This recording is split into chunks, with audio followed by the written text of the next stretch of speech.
بسم اللہ الرحمن الرحیم۔ السلام علیکم ناظرین، میں ہوں امشری عارف حمید بھٹی، لاہور پاکستان سے۔ انٹرنیشنل خبریں اور پاکستانی خبروں میں نظر آنا ناظرین، بحیرہ ہرمز پر امریکہ ایران آمنے سامنے، پھول جھڑیاں چلنے لگی۔ امریکہ کا دعویٰ ہے کہ وہ وہاں سے کسی بھی ملک کا بحری بیڑا گزارنے نہیں دے گا، جبکہ ایران کہہ رہے ہیں کہ بحیرہ ہرمز کو اگر ناکہ بندی امریکہ نے ختم نہ کی تو وہ ایسا جواب دے گا جس کی شدت اسرائیل اور امریکہ میں محسوس ہوگی۔ کیا آنے والے دنوں میں یہ کشیدگی زیادہ ہوگی؟ ٹرمپ کے دورہ امریکہ سے پہلے کیا معاملہ طے ہوں گے، یا گزشتہ روز جو یو اے ای نے دعویٰ کیا تھا کہ ایران نے ان کے ملک میں 4 میزائل مارے جبکہ ایران نے اس کی تردید کر دی؟ کیا ڈونلڈ ٹرمپ دنیا کو ایک ایسی تباہی کی طرف لے جا رہا ہے جس سے بچنے کے لیے پاکستان سمیت تمام سفارتی کوششیں ہو رہی ہیں؟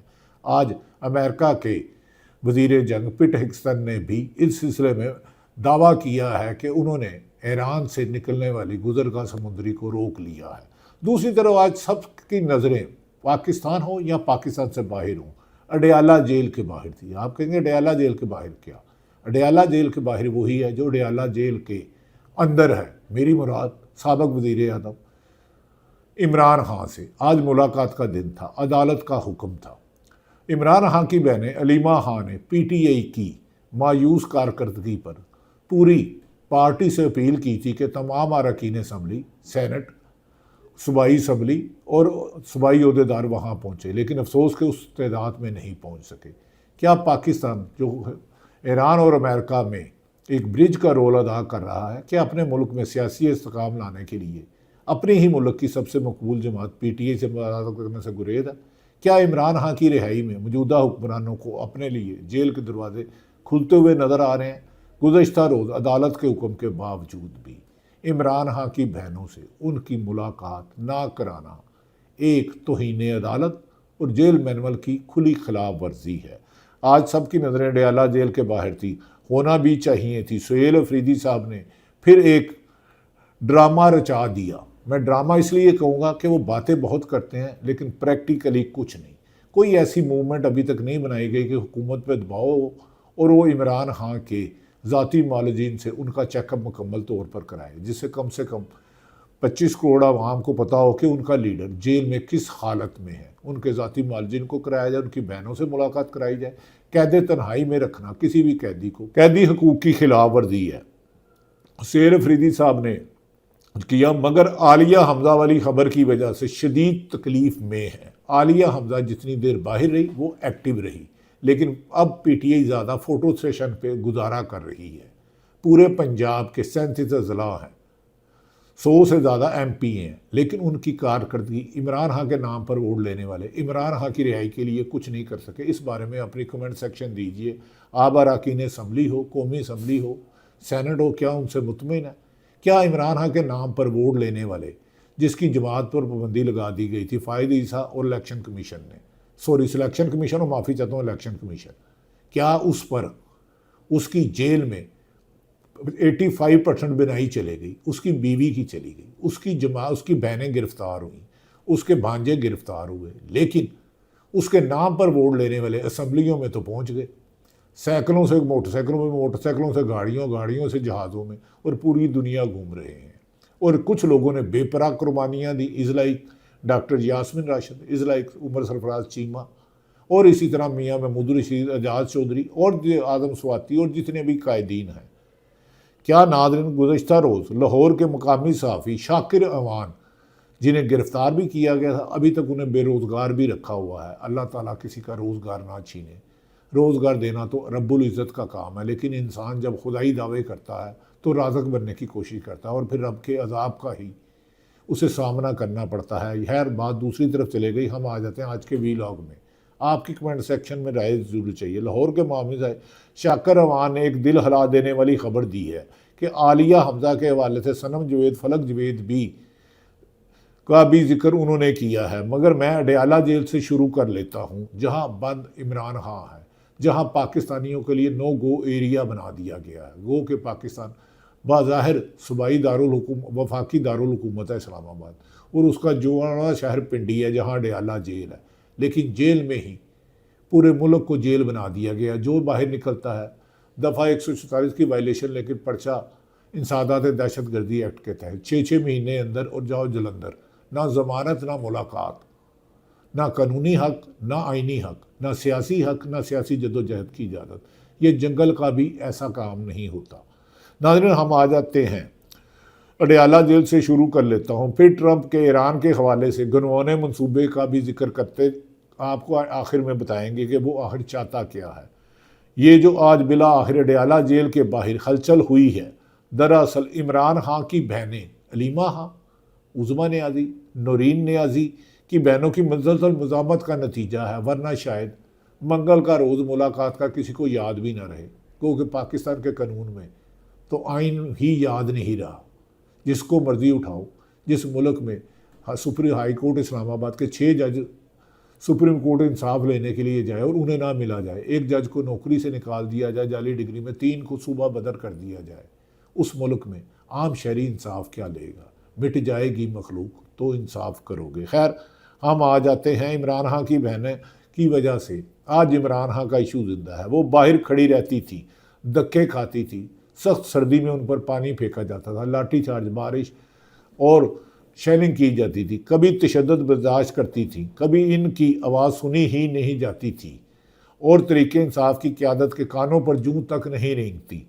صرف کچھ لوگ ٹاک شو میں آ کے کھایا پیا کچھ نہیں، گلاس توڑا 12 نے، یہ پی ٹی آئی کی ٹوٹل کارکردگی ہے۔ ہاں، عوام آج بھی 80% سے زیادہ اور اوورسیز 95% بیرون ملک رہنے والے ہمارے پاکستانی پی ٹی آئی کے ساتھ، عمران خان کے ساتھ ہے، لیکن اس گھر کو آگ لگ گئی گھر ہی کے چراغ سے۔ ہاں، فسادیت، ظلم، زیادتی، چھاپے، گرفتاریاں، مقدمات، تشدد، ظلم، زیادتی کی ایک نئی تاریخ بن گئی ہے ان 4 سالوں میں۔ ناظرین، لیکن آج بالآخر کچھ بہتری نظر آئی ہے۔ ایم این ایز اور ایم پی ایز بھی آئے، کارکنوں کی تعداد بھی خاصی پہنچی، تو لگا شاید اب پارٹی واقعی ہی متحرک ہو گئی ہے۔ جتنی پہنچنی چاہیے تھی اتنی نہیں، جتنے بھی پہنچے یقیناً انہوں نے بہت رکاوٹیں دور کی ہوں گی، ان کے راستے میں بھی مشکلات ہوں گی، ان کے گھروں میں بھی چھاپے ہوں گے، راستے میں گاڑیاں اٹھا لیتے ہیں اور ان کا انجن اور چیسی نمبر ٹیمپر کر کے فرانزک بھیج دیتے ہیں۔ یہ 4-5 ایم این اے نے مجھے یہ واقعہ بنایا۔ حکومت شاید جو ظلم کر رہی ہے سمجھ رہی ہے کہ ان کا خاتمہ نہیں ہونا، خاتمہ تو نہیں ہونا ہے، یہی نظام قدرت ہے، ظلم آخر ظلم ہے، بڑھتا ہے تو مٹ جاتا ہے۔ مگر اس سارے مرحلے میں سہیل افریدی وزیر اعلیٰ خیبر پختونخوا نے ایک عجب سا کام کیا ہے جسے میری تو سمجھ سے باہر ہے۔ انہوں نے اعلان کیا ہے کہ وہ قلم چھوڑ ہڑتال کریں گے۔ اور بھائی، آپ نے قلم پکڑی کیا تھی؟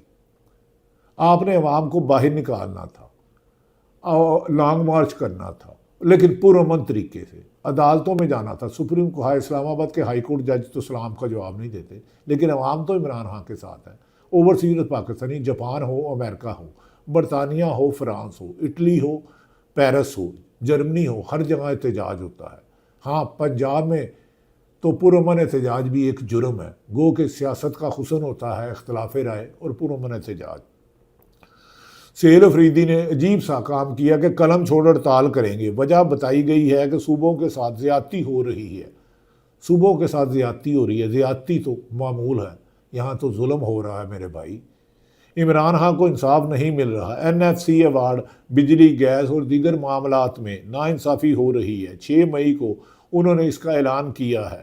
اب سوال یہ ہے کہ اگر خیبر پختونخوا کی عوام کی ہی مزید اذیت دیں گے یا ادھر ہی لانگ مارچ کریں گے، ادھر ہی جلسہ کریں گے، تو کیا وفاقی اوپر دباؤ پڑے گا؟ کیا عمران خان آ جائے گا؟ عمران خان کی رہائی کے لیے پورے ملک سے پرامن احتجاج کرنا ہوگا، ہر شہر ہر گاؤں کریا پھر عوام پر عوامی پریشر ہوگا۔ انٹرنیشنل میڈیا کا پریشر ہے کہ پاکستان میں عمران خان سے ناانصافی کی جا رہی ہے۔ سوال یہ ہے کہ آپ خیبر پختونخوا کی عوام کو مزید اذیت دیں گے، انہیں مشکلات میں ڈالیں گے، تو کیا اس سے وفاق کے کانوں پہ کوئی جوں رنگے گی؟ کیا ان کا سویا ضمیر جاگے گا؟ کیا آئین اور قانون کی حکمرانی ہو جائے گی؟ یہ ممکن نہیں، لگتا نہیں، پر خبریں والا صاحب ہے، لطیفہ تو تسی سنیا ہی ہوئے گا، بابا ڈوگر نے سنایا تھا، لیکن میں ادھر ٹی وی پہ نہیں سنانا چاہتا وی لاگ میں اپنے۔ کیا واقعی ہی کوئی دباؤ بنے گا اس پہ؟ ہمارے ناظم کیمرامین صاحب کہتے ہیں ہاں دباؤ بڑھے گا جب لوگ خود سوزیاں کریں گے، لیکن خود سوزیاں نہیں کرنی چاہیے، اسلام میں خودکشی حرام ہے، پرامن احتجاج کا حق ہے۔ یہی بات خود عمران خان کی بہنوں کی طرف سے بھی سامنے آئی ہے کہ اگر احتجاج کرنا ہے تو خیبر پختونخوا میں نہیں بلکہ اڈیالہ جیل کی طرف آئے، جہاں ملک کا 80% لیڈر مقبول عمران خان جیل میں بند ہے، اس کی اہلیہ جیل میں بند ہے۔ خیبر پختونخوا میں احتجاج سے کچھ نہیں ہوگا، اسلام آباد کی طرف آئیں، وہاں دباؤ ڈالیں لیکن پرامن طریقے سے، گولی بھی چلے تو صرف احتجاج کریں۔ اسلام آباد آئیں، وہاں دباؤ ڈالیں، جہاں فیصلے ہوتے ہیں لیکن یہاں کچھ ہو نہیں رہا، گلی باتی عید شبراتی، ادھی راتی سو گئی براتی۔ ناظرین، یہ تو میں نے آپ سے ذرائع مذاق بات کی، لیکن ایک عجب سی افراتفری ہے۔ طریقہ انصاف کے لیڈران وفاق پر حقیقی دباؤ ڈالنے سے گریداں نظر آتے ہیں، کچھ ملے ہوئے ہیں، کچھ ڈرے ہوئے ہیں، کچھ ایفرٹس کر کے اپنے کاروبار تباہ کر چکے ہیں، اپنی فیملیوں کے مقدمات کروا چکے ہیں، گرفتار کر کے برہنہ کر کے تشدد برداشت کر چکے ہیں۔ جسمانی تشدد اس قدر کیا گیا کہ شاید جانوروں پر بھی نہ کیا جائے، لیکن یہ حکومت کا ترا امتیاز ہے کہ یہ جھوٹ بولتے ہیں لیکن بربلا بولتے ہیں، ظلم کرتے ہیں لیکن مظلوم بنتے ہیں، عدل کو عداوت بنا دیا ہے، انصاف کو انتقام بنا دیا ہے۔ ایسے حکمرانوں سے ملک کی بہتری کی توقع نہیں، لیکن کیا 25 کروڑ عوام بھیڑ بکریاں ہیں؟ 78 سال سے تو ہم نے یہی دیکھا کہ جو طاقت میں آتا ہے عوام کو ہی کچلتا ہے، عوام کے نام پر ووٹ لینے والے عوام کے ہی حقوق سلب کرتے ہیں۔ طریقہ انصاف کے لیڈران وفاق پر حقیقی دباؤ ڈالنے میں گریداں نظر آتے ہیں، صرف زبانی جمع خرچ کیا جا رہا ہے۔ احمد خان نیازی نے ورکرز کو متحرک کیا، مگر وہ بھی خیبر پختونخوا تک محدود رہے۔ سوال یہ ہے کہ پارٹی خود کیوں نہیں ایک واضح حکمت عملی اپناتی؟ یہ تو وہ صورتحال ہے جو سیاسی طور پر چل رہی ہے، مگر دوسری طرف آپ کے صوبے کے حالات یہ ہیں کہ ایک بہت بڑا سانحہ پیش آیا ہے۔ مولانا ادریس صاحب ہمارے مذہبی رہنما ہیں، جو ایک چوٹی کے عالم دین تھے، انہوں نے دہائیوں تک درس دیا، اسلام کا پرچار کیا، جن کا ایک بہت بڑا علمی مقام ہے۔ انہیں 4 سدہ میں نامعلوم افراد نے فائرنگ کر کے شہید کر دیا۔ وہ جامعہ نعیمیہ جا رہے تھے جب 2 موٹر سائیکل سواروں نے انہیں نشانہ بنایا۔ کہا جاتا ہے کہ ان کا اثر و رسوخ افغانستان تک تھا۔ ان کے شاگردوں کی بڑی تعداد شامل ہے اور ان کا خاندان بھی علمی لحاظ سے بہت بڑا نام اور مقام رکھتا ہے، صاحب عزت ہے، صاحب علم تھے، لیکن دہشت گردوں کو کھلی چھٹی اور سیاسی ورکروں کے لیے جیلیں اور دہشت گردی کے مقدمات۔ تم قتل کرو کہ کرامت کرو، یہ تو بتا دو یار حکمرانوں، پیار نال ہی دس دو، چلو جھوٹ ہی بول لو، تسی کہڑا سچ بولنا۔ ایسے لیے ناظم کہتا ہے بڑے ٹوٹ مرنے نے۔ ٹوٹ مرنے سمجھے ہو کی ہوتا ہے؟ ٹوٹ کے مرنے، جن کا ضمیر ٹوٹ جائے۔ خیر، ان کی ناظرین عالم دین کی ہم بات کر رہے تھے، ان کا بڑا نام اور مقام ہے۔ ان کے والد حکیم عبدالخالق اور دادا مفتی شہزاد بھی اپنے وقت کے بڑے عالم ہیں میں شمار ہوتے تھے۔ مولانا ادریس 1983 سے دارالعلوم نعمانیہ میں شیخ الحدیث اور صدر المدثرین کے منصب پر فائز تھے اور صحیح بخاری مسلم اور جامعہ ترمذی پڑھاتے رہے ہیں، اور ان کے گفتگو میں تاثیر تھی۔ ان سننے والے گھنٹوں بولتے تو انہیں سنتے تھے اور ان کی بات دل میں نقش کرتی تھی، لیکن آج وہ دہشت گردوں کا نشانہ بن گئے۔ جب حکمران سیاست دانوں کو دہشت گرد بنائیں گے اور دہشت گردوں کو کھلی چھٹی ہوگی تو پھر ناحق خون بہے گا۔ خون آخر خون ہے، ٹپکے گا تو جم جائے گا۔ اب اس ساری صورتحال میں سوال یہ ہے کہ جب ایک صوبہ پہلے ہی عدم استحکام کا شکار ہو، جہاں علماء کو نشانہ بنایا جاتا ہو، بلوچستان پاکستان کے ہاتھ میں ہی نہیں رہا، 99% سوائے کوئٹہ کنٹونمنٹ کے علاوہ دہشت گردوں کے امام پر ہے۔ پچھلے عرصے انہوں نے 16 شہروں پر حملہ کیا اور قبضہ بھی کیا۔ کیا ہمارے ملک میں صرف کرپشن کی اجازت ہے؟ کیا عوام کی جان و مال کا تحفظ دینا حکمرانوں کی ذمہ داری نہیں؟ یہ تو حکمرانوں سے سوال بنتا ہے۔ سوال تو ہوگا، اب جواب دے نہ دے۔ ناظرین، دوسری جہاں علماء کو نشانہ بنایا جا رہا ہے، وہاں مزید عوام کو سڑکوں پر لا کر اذیت بنا کر کیا دانش مندی یا اذیت دینا؟ اس سے پہلے جب سڑکیں بلاک کی گئی، احتجاج ہوئے تو عوام نے خود ان اقدامات پر تنقید کی، تو پھر کیسی حکمت عملی ہے کہ عوام کے جان و مال کے تحفظ دینے کی بجائے حکمران اپنی حکومت کو طول دینے کے لیے غیر آئینی کام کرتے ہیں۔ 1973 کے آئین کو پارا پارا کر دیا، جب 26ویں اور 27ویں ترمیم میں ملک سے انصاف ایک خواہش اور خواب بنا دیا گیا جو عام شہری کے گھر میں نہیں آتا۔ پھر ایک نہایت سنگین معاملہ سامنے آیا ہے کہ لاہور کے صحافی شاکر ایوان نے انکشاف کیا ہے کہ جیلوں کے اندر حالات انتہائی خراب ہیں۔